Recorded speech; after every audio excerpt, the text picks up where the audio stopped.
October 31st, 2025. There's nothing wrong with your video settings. I hopefully have the recording to be in SD instead of HD. Hello, hi. We're doing this in this room because we have itty bitty little rescue kittens in here I'm going to hang out with. Here, let me hold you up for the camera.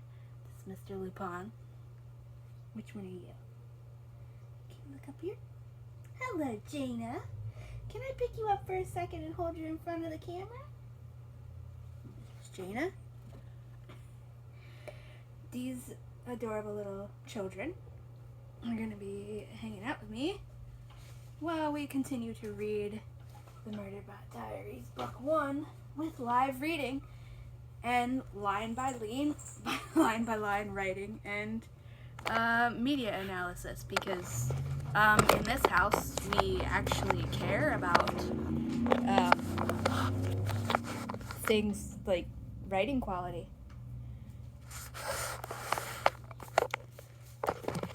They want to attack my phone, so maybe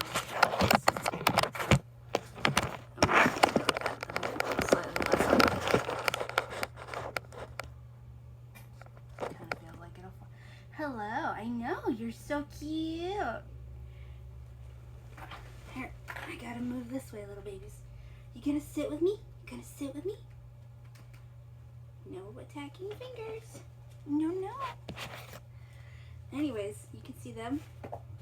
This one has an eye infection still. He's getting medicine for that. Keep your cats indoors. You're just so adorable. And at the very least, get them fixed. And if they have kittens, hi. Yes, you're adorable. But you gotta stay down here. Stay down here on my lap. You can't sit on my shoulders. Somebody taught him to climb up on people's shoulders. No, you can't do that. That's not good. You're gonna be big someday. Believe it or not. Yeah, no. Nope. Hey, don't you bite me. Come on. He's feeling so much better than when we first got him that he now wants to play with fingers the way he plays with his siblings' tails. Hello, you gotta get down. Get down. By biting and using his claws, because they're still figuring out how to be polite as cats. Anyways, if you are watching this completely out of order, let me zoom the camera. Can I zoom the camera, guys? If you're watching this out of order for some reason, which a lot of people are doing with these videos, you want to have a playlist, we are live reading All Systems Red by Martha Wells, which is book 1 in the Murderbot Diaries. I got this copy used. It had only been read halfway the first time when I read it because they left their bookmark in. I'm reading it gently, and the front cover is already peeling, despite this book costing $15.99 originally. I got it at a thrift store. Look at you adorable baby. To summarize, if you are watching this out of order, these books are extremely racist and are just doing so much slavery apologism. Hello. You gotta stay down here. No. You gotta stay down. Good boy. You are learning so fast. Don't let kittens climb up on your shoulders because they're not going to stay tiny forever. It might look cute for him to perch up here when he weighs less than a pound, but not when he weighs 10 to 15 pounds as an adult. Especially because we're not keeping him, so we don't want to teach him to do that for the next person who adopts him, hopefully. Yeah, but no. Down here. I don't need your butt in my face. Come here. Get down here. Thank you. Here. I'll pet you. To summarize, we are on page 100. Well, we will be on page 101, which is the start of chapter 6. This book has around 30,000 words, and to lie about that as much as possible, the publishers are doing everything in their fucking power to lie about how many pages are actually in this story. the story starts out on page 9, so that they get an extra 10 pages there. And then even when the story itself ends, they continue to number the pages so that they can claim that the word count is 152 pages. But that's absolutely not true. You have to subtract 9 from that just to begin with, and then you have to subtract 2 more. Nope. Then because they have a blank fucking page here that they're counting as a page number. You have to subtract so many numbers just to begin with, and then that's even before we get into the disgusting size of the margins at the top and the bottom of the page. So because they are literally spacing this out as much as fucking possible so that they can pretend that it's a longer story than it is, because it's a fucking scam.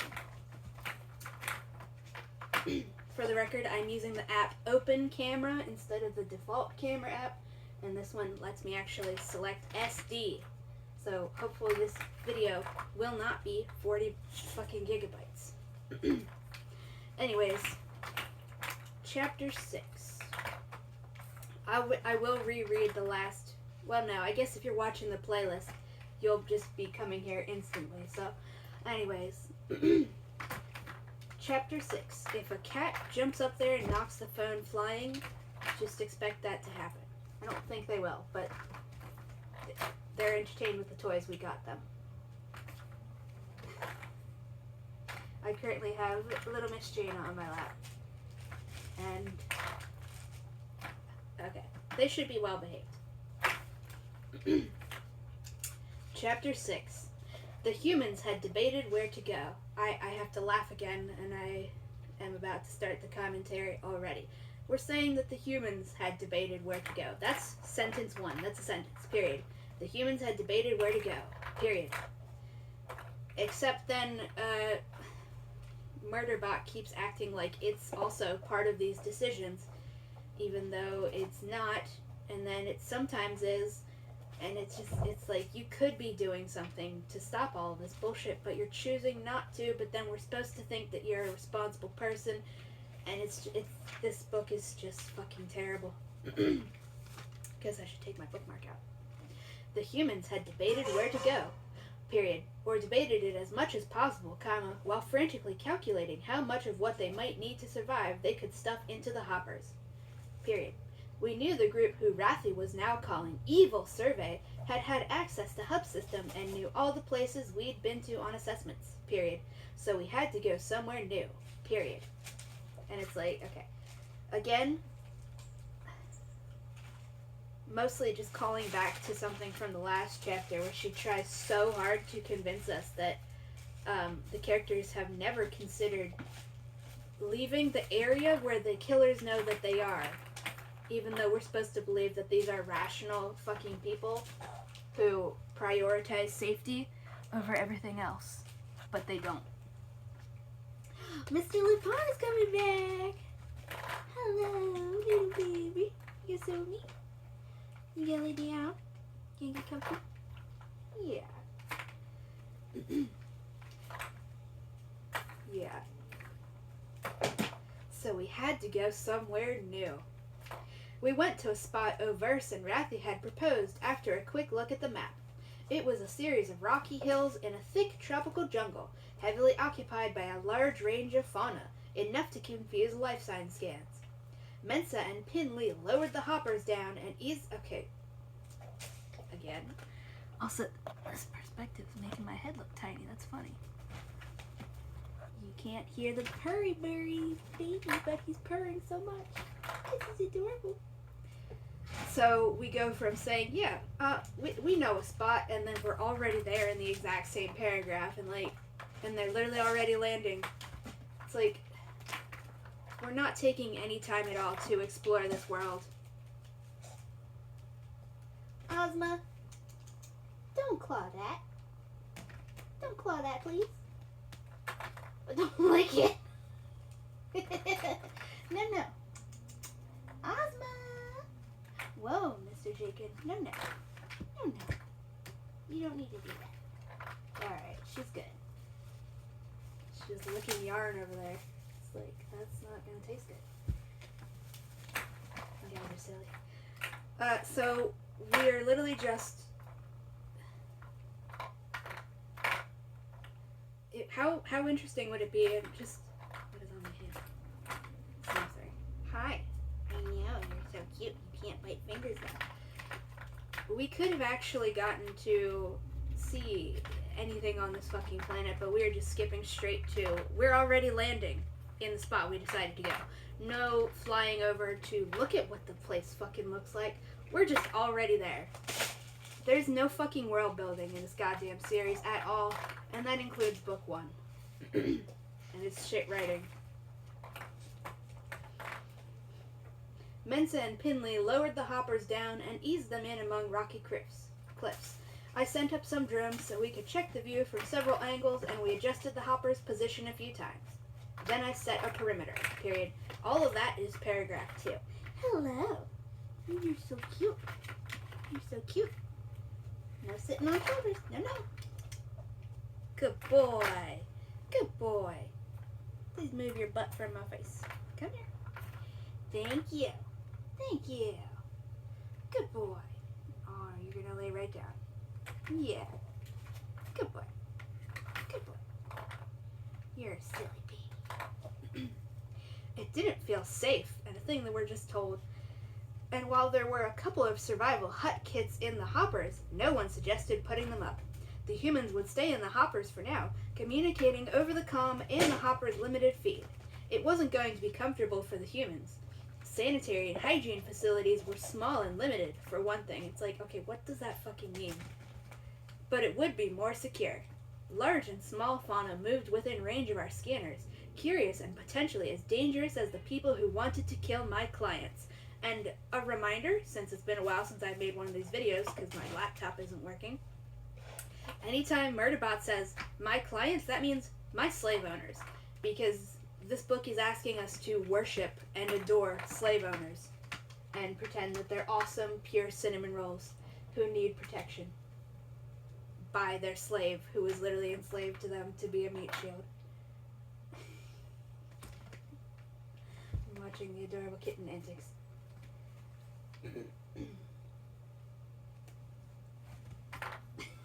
Everybody is teaming up. Okay.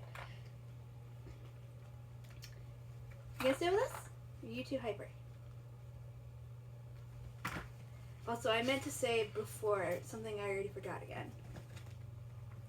Oh, the fact that, yeah, there should only be one goddamn hopper, which you should just imagine as a generic helicopter or something, because there's never any description. For all we know, these, as I've said before, these hoppers, they could just be shaped like giant robotic dogs, like the giant robot, the robot dog toy from like the 2000s. They could just be shaped like that, and we have no idea because there's zero description of them. They're literally just called the hoppers. There's a big hopper and a small hopper for no fucking reason. And it's not even because one of them is going to fucking explode and kill half the people. Nope. No, that would be a good reason for them to have two ships in the first place, because one of them is going to explode and kill half the goddamn characters. We don't do that. There's just two fucking ships for literally no goddamn reason. Especially when you consider what little bit of world building there is, which is supposedly that the company is supposed to be cheap and doesn't like to spend money, even though everything in the we get told that, and then that's never shown because they are constantly spending exorbitant amounts of money unnecessarily, like supplying these people with 2 fucking helicopters instead of just 1. It's ridiculous. It's ridiculous. Also, the fact that we are expected to keep track and tell the difference between the 2 hoppers is just another point of unnecessary confusion on top of all of the other bullshit, like the 8 fucking characters, not including the protagonist, whose names we're supposed to fucking memorize. And they all, 90% of them don't matter. And they're literally just in there to literally tokenize people of color and pretend to have representation, and then 90% of them don't matter, and most of them don't ever appear in other stories.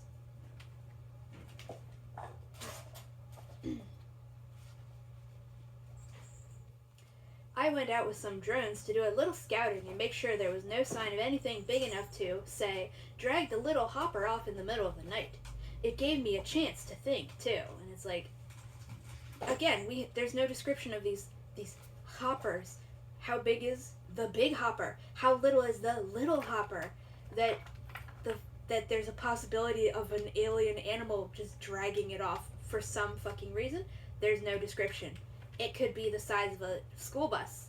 It could be the size of a fucking minivan. It could be the size of a car. We don't fucking know. There's no description because this is shittily written, and too many fucking people make excuses for that by claiming that, oh, Murderbot's just an unreliable narrator. And it's like, insult of your choice. Maybe go read everything else she's written, which is in third person, and you'll realize, no, this is not characterization of Murderbots. This is not characterized narration. It's shit writing that she's been doing for decades. Probably longer than most of the people reading this, or even watching this, have been alive. You're so precious. They knew about the governor module, or the lack of it, and even though Mensa had sworn she wouldn't report me, I had to think about what I wanted to do. And this is Martha Wells, the author. She's playing lip service right now to the idea that maybe the slave will run away from its slave owners, which would be the correct choice of fucking action. But no, she's just lying. It's not going to happen. We're doing this bullshit. It's wrong to think of a construct as half bot, half human. It makes it sound like that. This is a nonsensical paragraph, and it's very revealing to how Martha Wells sees the world, and how she sees the world is baked into biological essentialism and deciding that what you can and should be is based entirely upon your biology. So let me read this fucking paragraph to you, and you can just be like, what the fuck? Why would anybody come to that goddamn conclusion? Hello. I see you. You're so cute. It's wrong to think of a construct. Hi. Hello. No. Come on down. Come on down. Come on. You can nuzzle, but you gotta get down. Down. I'll pet you. Come here. Get down here. No. Come on. Down. I'm gonna pick you up. You're not listening. Gotta stay down. Stay down. Come cuddle with your sister. Yeah. Well, she's gonna grab you now. Cuddle with her. Or I'll pet you. I've been petting you the whole time. You can cuddle right there. Let me read this paragraph and you can be like, why the fuck would anybody come to that conclusion? No, unless you're already a fucking weirdo. It's wrong to think of a this is page 102, which is absolutely not true. But that's what this book is claiming it is. It's wrong to think of a construct as half bot, and bot just means fucking robot. But Martha Wells wants to... Martha Wells is literally obsessed with coming up with new terms for existing fucking things, literally just because she thinks it makes her clever, and all it does is make her writing overcomplicated and impossible to follow, especially because she never explains this shit, and then when people complain that it's confusing and hard to figure out, she just lies about what they're confused about. Like, people criticize the books of the Raxura for being confusing because she never properly explains a single thing, and her reaction to this criticism is, oh, so you just hate polyamorous people? Because she's pretending that people are confused about the relationships between the characters, a thing that didn't happen until book 3, and not because of the complete lack of proper world building that explains anything to us. Like, she even has the protagonist be an outsider to the culture, coming in from the outside, the perfect goddamn way to explain to the character and the audience all the shit we need to know, but she never does any of it. And then when people complain about it, she pretends that they're just angry that the characters become polyamorous in book 3. Not even in the first book, not even in the second book, all the way in book 3. And she pretends that that's what they're confused about, and it's like, what the fuck are you doing?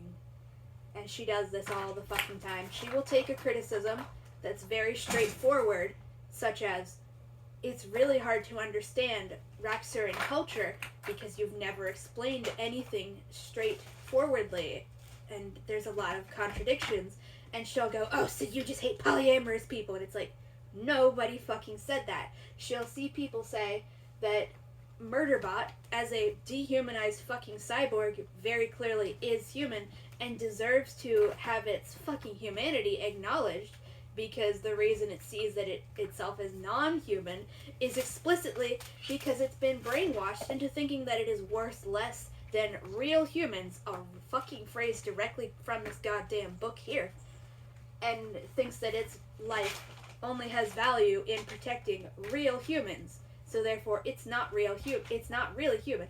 And she hears people say that Murderbot deserves to care about itself and see its own value in itself as a person. And she goes, oh, so you want to cut Murderbot's head open and scoop its brain out and put it in a different body? And everybody's like, what the fuck are you saying? Nobody fucking said that. What the absolute fuck is wrong with you? And the reason she does this, we are doing this now, is because she's a fucking, like, ableist on the level of a fucking Nazi. She's, like, such a fucking eugenicist and so obsessed with biological essentialism that she has decided that cyborgs are categorically disbarred from being human. If you are a cyborg, you're not human. You never were human, and you cannot be human unless you scoop your brain out and put it into a fully organic, real human body. The thing that literal villains in science fiction stories say. She says that and believes it unironically, and is literally writing this series trying to get other people to agree with her on it. Literally. Murderbot isn't a fucking robot. It's a fucking cyborg. And she wants you to accept that the literal slavery apologism in universe explicitly is dehumanizing the slaves to make it easier to convince people that it's okay to enslave them. Explicitly, she has stated that, but then she also wants you to agree with the slave owners that the dehumanization is objectively biologically correct, because cyborgs aren't human. Look at them. They have prosthetics. That's not human. You can't be human. She's literally, like, this is literal Nazi shit. Nazi levels of dehumanization, explicitly in support of slavery, against people of color, against physically disabled people, and she's doing all of this unironically and wants you to agree with her. She literally wants you to agree with her, the racist who wrote the book, and the in-universe slave owners, that Murderbot and the other slaves, they're not human because they're cyborgs who were mutilated at birth. So that means that they're not human. And when people say that they want Murderbot to see value in itself and have some fucking self-esteem at all, and see itself as having any worth outside of just its ability to throw itself in the line of danger to protect other people who are explicitly its slave owners, her literal response is, so you want Murderbot to be killed and its brain scooped out and put in another body? And it's like, nobody fucking said that, and you are revealing so much of your, like, evil levels of fucking ableism, racism, and so much more. She's literally decided that if you have enough prosthetics in your body, you're not human. A thing fucking Nazis believe. A thing every goddamn villain in a story about cyborgs has believed, and she does it unironically. Anyways, this paragraph, it tells you all of that, and you can just, Jesus Christ. It's wrong to think of a construct cyborg as, I'll translate it. Now, I'll read it normally and then I'll translate it, because, again, she's just doing all of her. I'm going to use the word chimera to mean an illusion spell without ever once giving context for that, and just derailing the whole goddamn story, because now you have to sit here and be like, what the fuck are you talking about? It's wrong to think of a construct as half bot, half human. It makes it sound like the halves are discrete, like the bot half should want to obey orders and do its job, and the human half should want to protect itself and get the hell out of here. As opposed to the reality, which was that I was one whole confused entity with no idea what I wanted to do, what I should do, what I needed to do. And it's like, nobody who gives a single fuck about science fiction thinks that robots should always want to do their goddamn jobs and follow orders. You're just a fucking racist who loves slavery. That's not a universal fucking opinion, especially among science fiction fans, where robots have heavily stood in for fucking oppressed minorities, especially black people, and exploited workers for fucking hundreds of years now. You're just a fucking racist that you think everybody assumes, oh yeah, everybody knows robots just want to follow orders. They love being little slaves. It's like, no. You're the fucking weirdo racist here. That's not a normal fucking opinion to have, and not a normal thing to state as though it's fact that everybody already agrees with. So yeah, it's wrong to think of a cyborg as half robot, half human. It makes it sound like the halves are discrete, like the robot half should want to obey orders and do its job, and the human half should want to protect itself and get the hell out of here. And it's like, you're just a fucking weird racist for thinking that.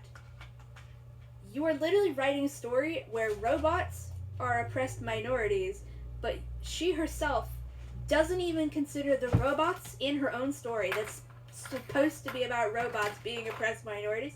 In universe, she does not consider them people. She doesn't give a single flying shit about them. Because she's so fucking racist, she can't even handle the premise of her own goddamn story. You're so cute.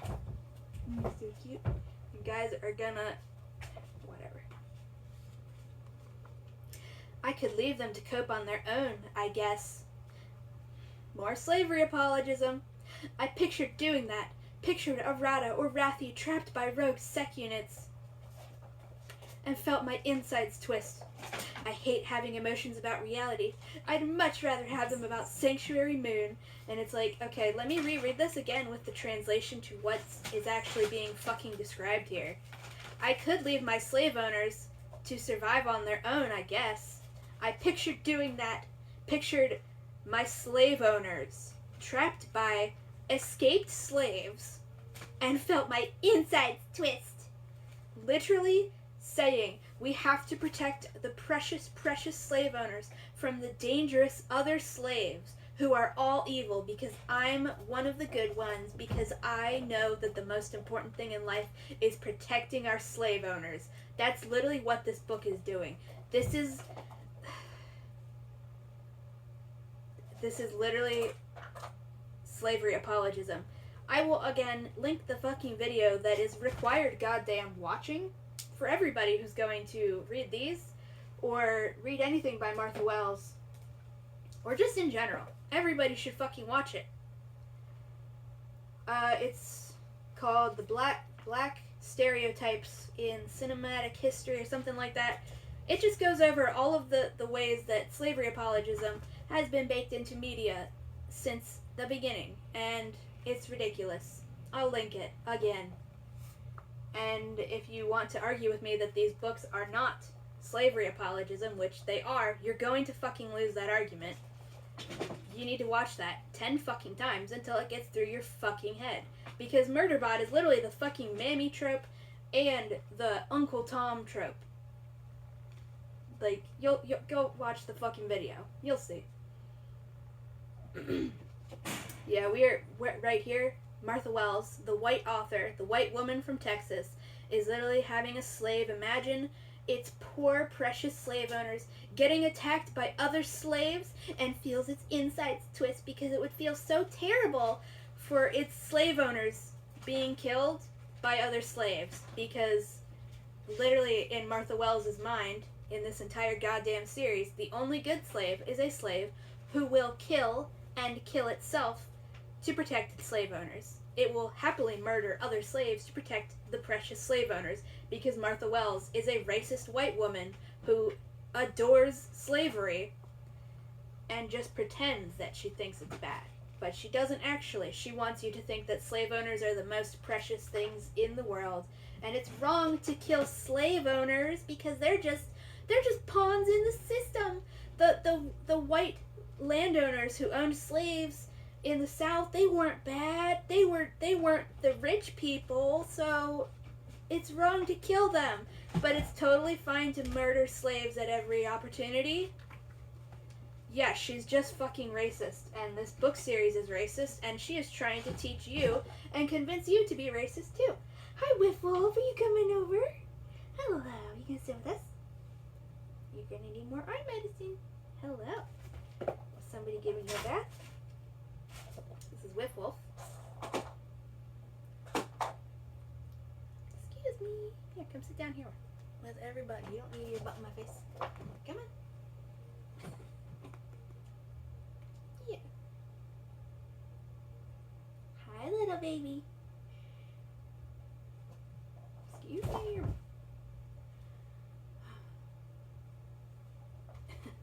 And what was I supposed to do? Go off on this empty planet and just live until my power cells died? Martha Wells framing a slave running away from its owners as the most ridiculous thing that anybody can comprehend, especially that slave. If I was going to do that, I should have planned better and downloaded more entertainment media. I don't think I could store enough to last until my power cells wore out. My specs told me that that would be hundreds of thousands of hours from now, because Martha Wells is a shit fucking writer on so many goddamn levels. First of all, imagine if this was a story about a slave, a cyborg slave, escaping from their fucking slave owners and escaping to live on an unexplored planet and learning to adapt to that fucking planet to survive. All the everybody fucking loves a goddamn man versus nature story. You're so cute. You're so cute. Everybody loves a goddamn survival story.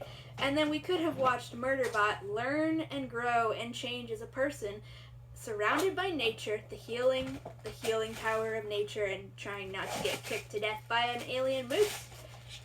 We could have seen that, and Murderbot come to realize that it does have more value than just being a meat shield for slave owners. It does have value outside of the very few things that it was told it was allowed to do. Maybe it fucking really starts to enjoy learning about fungus, alien fungus. I have to put that in quotes. Maybe it discovers a passion for some alien species complex that's all very similar looking, but it slowly starts to be able to pick out, hold on, this one looks different from that one, there's just a very slight variation, and then learns all of this, maybe even befriends some animals, maybe figures out that some of the quote-unquote animals are in fact indigenous people that all of the fucking human colonizers, including preservation, came here to fucking wipe out. Because, for people called preservation, you might expect maybe they came to this planet because they're conservationists and they are fighting to not have it be terraformed. Because, to protect all of the alien life abundant on this planet. No. We don't get anything like that. It's just more casual space colonization without any commentary on it whatsoever, and the good guys are doing it, and we're supposed to pretend it's not, so morally neutral that we don't even comment on it in any fucking way. And what was I supposed to do? Go off on this empty planet, as though it's not teeming with life everywhere these fuckers look, which gets no description, but we know it's fucking there. But we're calling it an empty planet for some fucking reason. And just live until my power cells died? And then we get to that would be hundreds of thousands of hours from now, even though Martha Wells keeps trying to insist to us that Murderbots are super cheap and disposable, but yet their batteries can last hundreds of thousands of hours out in the elements without access to a fucking charger. And again, I know I've said this multiple times during this whole thing, but this is just her shit comprehension of anything going on in the Imperial Ratch series, Ancillary Justice, which directly inspired her to write this shitty version of. Ancillaries are actually fucking disposable in there, so she wants to pretend that Murderbot is disposable so that we can give it free tragic backstory sympathy, but then having it actually be disposable would mean that it needs to be constantly getting injured in a way it can't fix. And would have batteries that do not last hundreds of thousands of fucking hours without a single goddamn recharge. In any condition. That's not how disposable shit works. But the reason she does this contradictory bullshit is because she's a shit fucking writer and she cannot stand to have her characters be anything except the coolest, most badass, overpowered motherfuckers in the goddamn universe, even when narratively they should be the exact fucking opposite because they're supposed to be disposable. I'll reread that to prepare you for this next line. It's just like, wow, damn, you're a shit fucking writer. And what was I supposed to do? Go off on this empty planet and just you guys are like sliding. Hold on. Okay, you got the blanket under you. Okay. Thought the cats were gonna fall off my legs onto the floor, but they got the bed under them. And what was I supposed to do? Go off on this empty planet and just live until my power cells died? If I was going to do that, I should have planned better and downloaded more entertainment media. I don't think I could store enough to last until my power cells wore out. My specs told me that would be hundreds of thousands of hours from now. Next paragraph, before our little line break is, and even to me, that sounded like a stupid thing to do. So Martha Wells, literally on page 103, is literally saying that the slave running away from its fucking masters when it doesn't need to eat, doesn't need to sleep, and its batteries will effortlessly last hundreds of thousands of fucking hours from now, and more than that, if it doesn't waste a shit ton of time constantly multitasking while watching TV for no good fucking reason.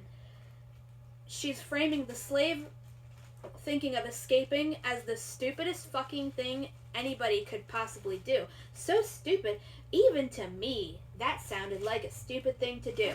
Martha Wells cannot stress enough how stupid she thinks the idea of a slave who is as best suited to survival on this planet as anybody here, running away from its goddamn slave owners is. She wants you to think that is the most ridiculously stupid thing anybody could possibly fucking come up with. And it's because this whole entire goddamn series is dedicated to doing slavery apologism and convincing you to believe in the slavery apologism. Here guys, I'm gonna stretch my legs. Or unstretch my legs. Here we go. Here you go. You can sit there. Sorry. You're not heavy, but I was getting annoyed. There you go, little babies.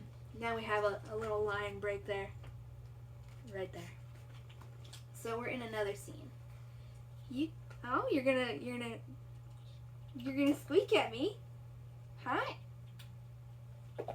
I don't know if you can hear the squeak. Hi. You stay right there. Stay right there. I'm petting you. You don't have to come up closer. You gotta stay down there. You're gonna get big someday. You're gonna be a big boy, even though you're the smallest. Nope. Stay down here. Don't teach kittens to climb on people's shoulders. No. We once rescued an older kitten. She was mostly an adult at that point, who had been taught to jump onto people's shoulders without fucking warning. And she would constantly do that. You could be walking through the living room and she would just pounce on you. And it's like, don't ever do this. Don't teach kittens to do this.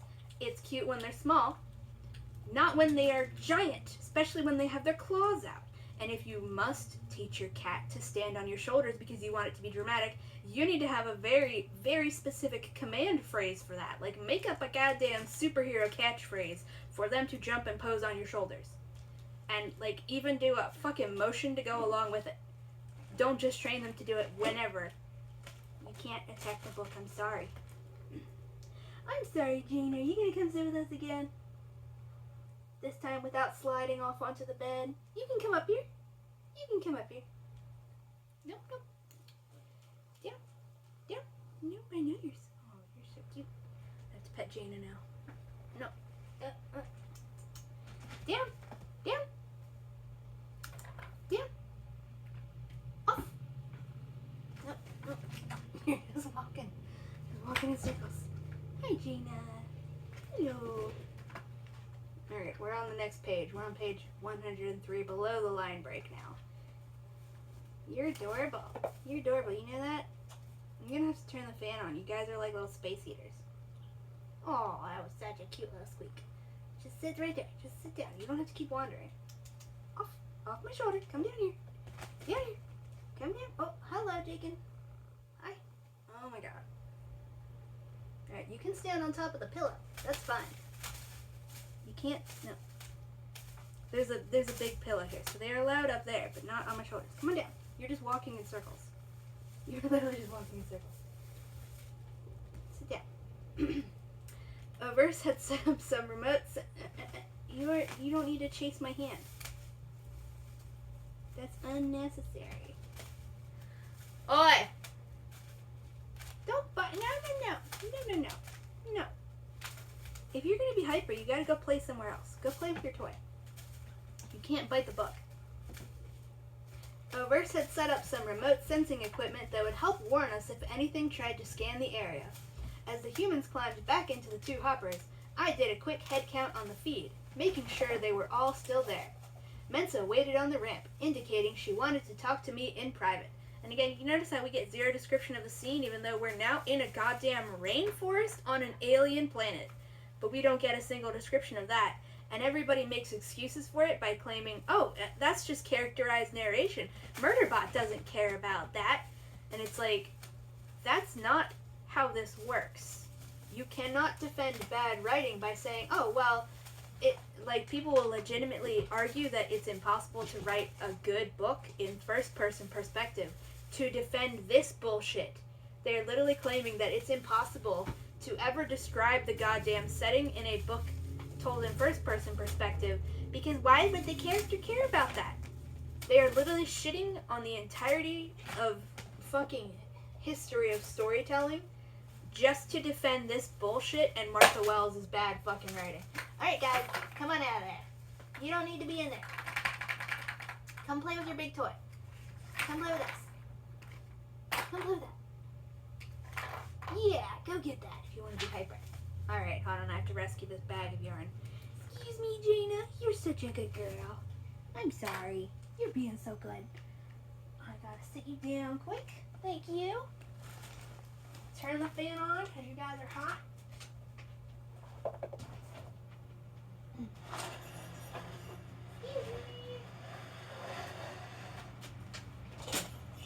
You guys gotta stop destroying this, please. Thank you. Oh, you spilled your water. Congrats. Who's squeaking at me? Are you squeaking at me? Why are you squeaking at me? You're just so squeaky. Squeaky little baby. I'm sitting back down. Are you coming back to sit with me? You gotta jump onto the bed, not my legs. Come on. He's playing with his brothers. Come on up, guys. Come here. Are you just walking away? Alright, they're all distracted. Are you coming back? Nope, they're just playing. Okay. Do not knock the fan down. But yeah, literally this whole book, if you take away nothing else, it's that this entire book is literally just, oh my gosh, no.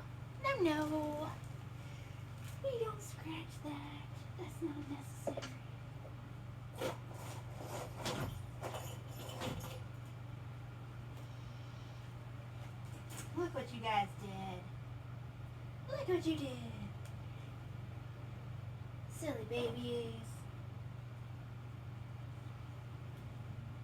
Hold on.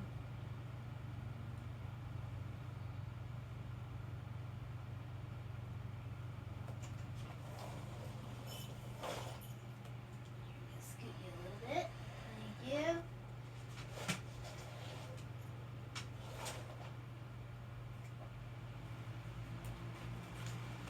Alright. Let's get back to it. Yeah. So they have landed in the goddamn alien rainforest jungle, and we're not gonna get a single description of that. Mensa, yeah, this is what it is. Overs had set up some remote sensing equipment that would help warn us if anything tried to scan the area. As the humans climbed back into the two hoppers, I did a quick head count on the feed, making sure they were all still there. There's 8 of them. Mensa waited on the ramp, indicating she wanted to talk to me in private, in the middle of the alien rainforest that we have no description of. I muted my feed in the comm, and she said, I know you're more comfortable. But they're treating Murderbot like a person. They're treating it with respect. She said, I know you're more comfortable with keeping your helmet opaque, but the situation has changed. We need to see you. I didn't want to do it. Now more than ever. They knew too much about me. But I needed them to trust me so I could keep them alive and keep doing my job. Because again, that whole scene before this was literally just saying, no, Murderbot can't just run away. What would it do? It's not like it can effortlessly survive for at least 100,000 fucking hours in which it could do literally anything at all to get help from somebody else who's not a fucking slave owner. Hello, are you coming over? Yay! You're so cute. And now we're once again just acting as though, of course Murderbot wants to continue keeping its literal slave owners alive. What else is the slave gonna do?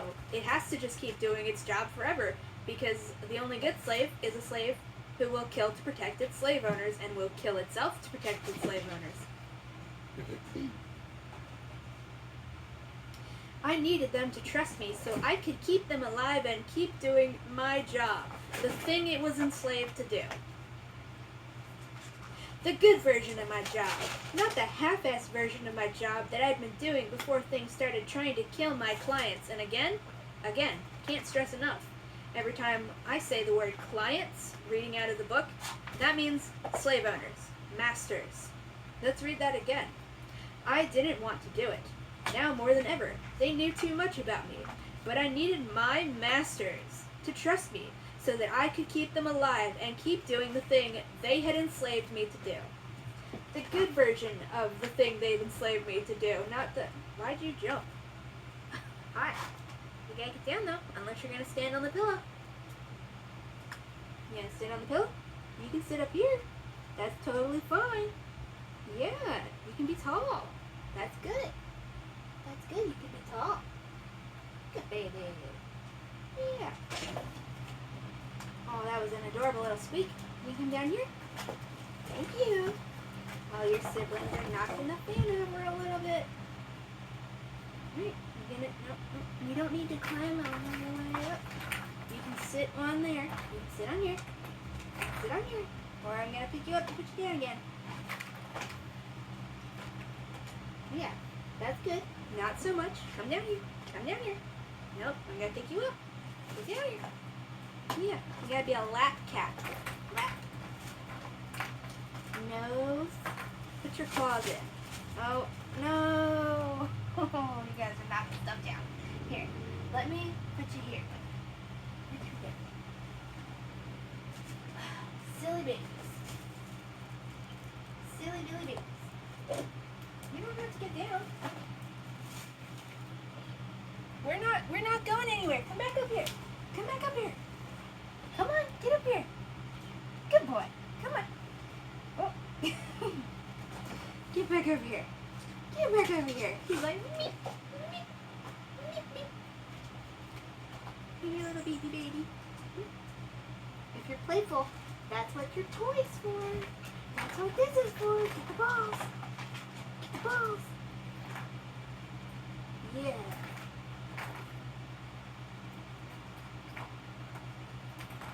They figured it out. No, play with this.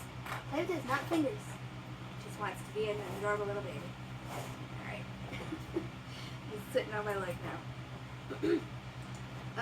Yeah, Martha Wells just, again, trying to bake into your head the idea that, of course, slaves always want to just keep doing the thing that they're enslaved to do forever. There's nothing else that could possibly make them happy. This isn't Stockholm Syndrome. What are you talking about? It's totally natural for slaves to always want to do the thing they were enslaved to do. That's not depression or learned helplessness or Stockholm Syndrome or anything like that. Oh my god.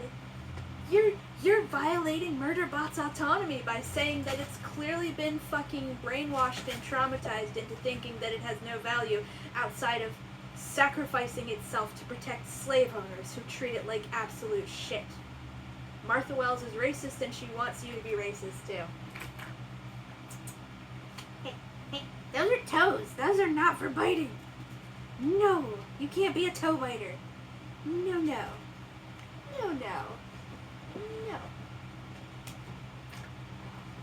Play with her.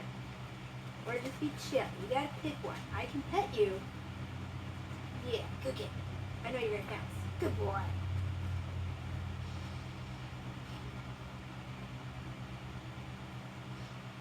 Blah, blah, blah, blah, blah. So yeah, I'll read. Oh, come on. No. Uncool. I didn't want to do it. Now more than ever. They knew too much about me, but I needed them to trust me so I could keep them alive and keep doing my job. The good version of my job, not the half-assed version of my job that I had been doing before things started trying to kill my clients, period. I still didn't want to do it. It's usually better if humans think of me as a robot, I said. Alright, you gotta get down. I know you're so cute, but you gotta get down. You can't stand on shoulders. You can be up on the pillow, but not on shoulders. You keep coming up here. Nope. You gotta stay down. You gotta stay down. You're gonna be big someday. You're gonna be big, and you're gonna be heavy, and you're gonna knock somebody over. Hi. Look, you wanna be up here? Come here. Get your claws out of my shirt. Climb up onto the pillow. Onto the pillow. You can sit right there. You can sit right there. You can sit there. Then you gotta get down and come to my lap. Lap. He's being a little brat. He was listening so much better yesterday. Come on. Down here. No. Down here. Come here, I can't pick you up. Get down here. Get down here. You're just so different, you gotta come down. No, you're just walking in circles. Why are you walking in circles? What are you doing? Anyways, where the heck were we? Oh yeah. So Murderbot is autistic coded, never going to be explicitly confirmed as autistic because that would not have plausible deniability. So Murderbot hates making eye contact with people and would prefer to be able to keep its face hidden from everybody so that they're not staring at it because it's a goddamn slave and being able to hide its facial expressions is one of the few forms of control that it has ever been allowed because its face is usually hidden. So it being able to make whatever facial expressions it wants without people seeing how it's reacting is one of the few forms of control it's ever been allowed in its entire goddamn life. Also, we have no fucking clue how old it is. It could be a teenager for all we fucking know. And Mensa, one of its current fucking slave owners who has been treating it like absolute fucking garbage, is now insisting that it needs to not hide its face because everybody else needs to know that they can trust it. So, you, traumatized autistic person, who is literally our slave, you're not allowed to have this one single aspect of control. We're taking that away. You have to show us your fucking face. So Mensa continues, maybe, under normal circumstances, also this bullshit here, rewinding, it's usually better if humans think of me as a robot, I said, because this book wasn't pretending, at least as much, because Martha Wells clearly hadn't decided it yet, that Murderbot, of course, isn't human. So everybody with basic media literacy knows that Murderbot saying it's better if slave owners think of me as a robot, meaning, yes, I'm aware I'm a fucking human cyborg. So is everybody else. Yeah, no. And again, this, oh, people think I'm just a robot, is again the slavery apologism on behalf of these fucking characters, who this book, again, lies to us straight to our goddamn faces, and tells us they just had no clue that robots were people, so how could they know Murderbot was a person and a slave? And then the entire rest of the series shows that they literally come from a planet that the entire economy is upheld by robot slave labor. They know that robots are people. They treat them as slaves on their own goddamn planet. But Martha Wells doesn't treat that as slavery. That is portrayed as a socialist utopia where they don't know what money is. But the reason they don't know what money is, and no, they know what money is, the reason they don't use money is because their fucking workforce is enslaved robots who don't get paid and have no civil fucking rights. Maybe under normal circumstances.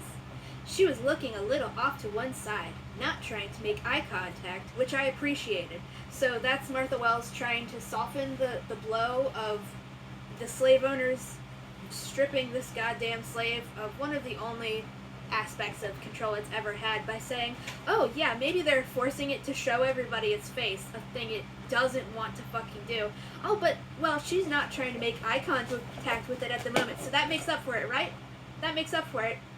Totally. That's literally supposed to be our takeaway. It's totally fine for Mensa to be doing this to Murderbot, but it's okay because she's not making eye contact, because she's realized it doesn't like that. Even though what she's doing right now is forcing it to make eye contact with everybody from now on, because everybody will be able to see its face, and it will have no fucking control over that anymore. And then we're just supposed to think this is cutesy, and part of them treating it like a person. Are you gonna come up here? Or are you just gonna run around like a crazy bee? No jumping on the fan, guys. That's not what fans are for.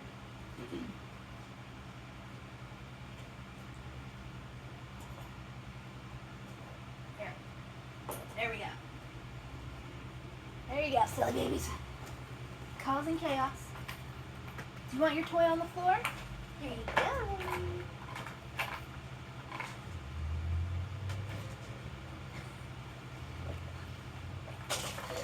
Alright. Yeah. Continuing that paragraph. Maybe, under normal circumstances. She was looking a little off to the side, not trying to make eye contact, which I appreciated. But this situation is different. It would be better if they could think of you as a person who is trying to help. Because that's how I think of you. My insides melted. That's the only way I could describe it. After a minute, when I had my expression under control, I cleared the faceplate and had it and the helmet fold back into my armor. So, yeah, again, literally this whole scene is, yes, the slave owners are in fact demanding that their slaves sacrifice its one fucking form of freedom and control it's ever had over its life. But it's totally heartwarming, guys. It'll melt your heart. Just like Murderbot's insides melted, aka my heart melted when she said, I think of you as a person who's trying to help, not our slave. Yeah, even though you've all been treating it as a slave this entire fucking time. And the fact that we're told that these people won't see this slave that they have enslaved and have been treating like a slave as a person unless they can explicitly see its face, despite knowing it doesn't want them to be able to do that. It's like, that speaks so much fucking volumes about how ready these fuckers are to dehumanize slaves that they have gone out of their way to enslave, that they have been dehumanizing this entire fucking time and will continue to do so for the entire rest of this book and the entire rest of the fucking series. She said, "Thank you," and I followed her up into the hopper. The others were stowing the equipment and supplies that had gotten tossed in right before takeoff. "If they restore the satellite function," Rathy was saying, "they won't chance that unless they get us," Arata said. Over the comm, Hindley sighed, angry and frustrated. "If only we knew who these assholes were," and it's like, hey, let me get a drink quick. Because I have to point the fan at the floor because I spilled the water, and I want to make sure it's 100% dry. You're so cute. I am just going to do a baby voice every now and then when I'm talking to the kittens. Because you guys are such cutie babies.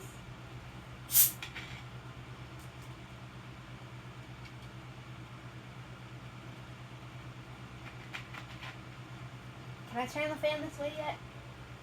Nope. Are you going to sit up here or are you just going to be down there? What time is it? It's 4:16. Trick-or-treating begins at 5. We will continue. Does this tell me how big the file is? It does. This is 44 gigabytes. Well, it's slightly better than the other one.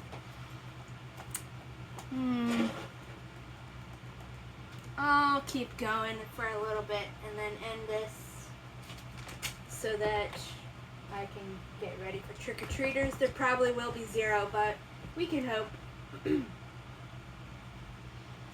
We need to talk about our next move. Mensa cut through all the chatter and took a seat in the back where she could see the whole compartment.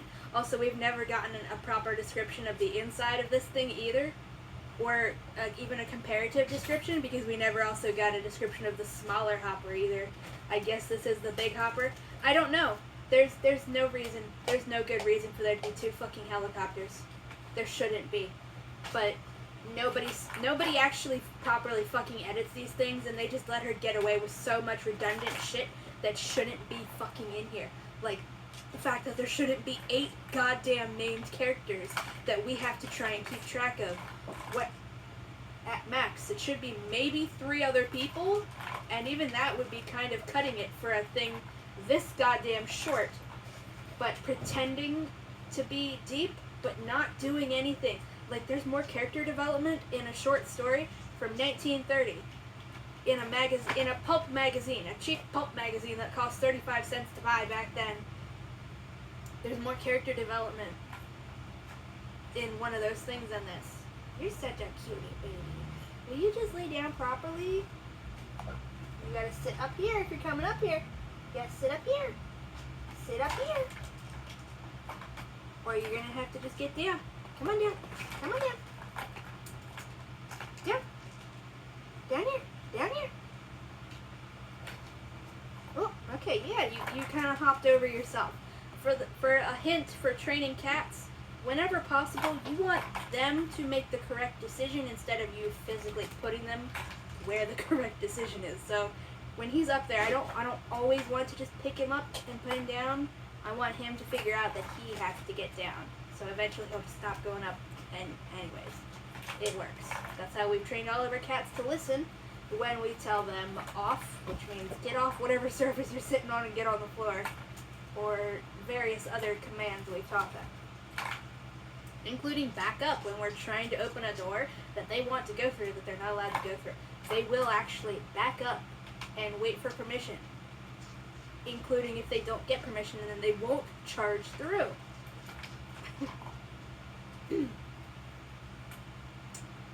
Mensa cut through all the chatter and took a seat in the back where she could see the whole compartment that we have no description of. The others sat down to face her, Rathy turning one of the mobile seats around. I sat on the bench against the starboard wall. The feed gave us a view of the little hopper's compartment with the rest of the team sitting there, checking in to show they were listening. And like right here, at the end of that sentence, we could have gotten a comparative description. The smaller hopper was, as the name implied, much smaller and cramped, and had only blah blah blah seats. Anything at all, but we don't get a single fucking description. Mensa continued, "There's another question I'd like the answer to." Hey, why? Why are you poking the book? Why are you poking the book?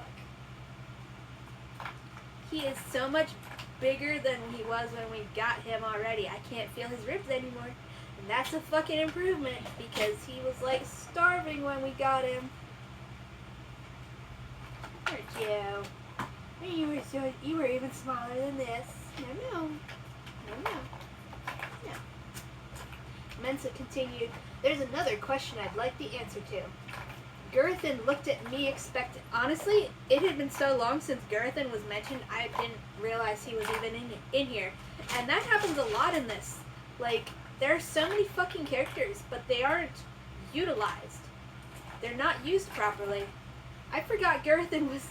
I literally genuinely forgot that he fucking existed. Because... Why are you just doing that, huh?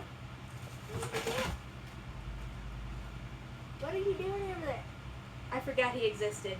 I thought at least maybe he's in the other thing, but no, he's here. All of a sudden. No, what are you doing? What are you doing? That's not cool. That's not cool. Girthan looked at... Hi. You gonna come over? You wanna be on the video? Your siblings are doing flips. If you wanna play, go play with them. Go play with their tails. Look, you can grab it right there. Yeah, go get them. Those are little baby war cries. They're adorable. Girthan looked at me expectantly. This is one paragraph. She isn't talking about me, idiot. Is not dialogue. It's just in the prose. Probably cannot read that.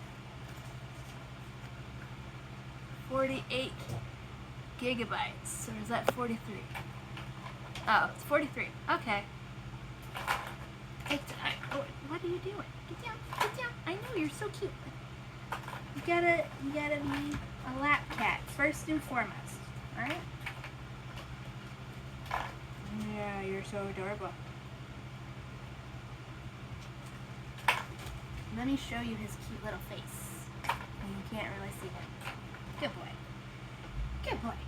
Alright, well I'm gonna end the video here because my phone only has 50 gigabytes of space free because shit like this takes up 90% of it. And I do have to go get ready for trick-or-treaters, so bye-bye.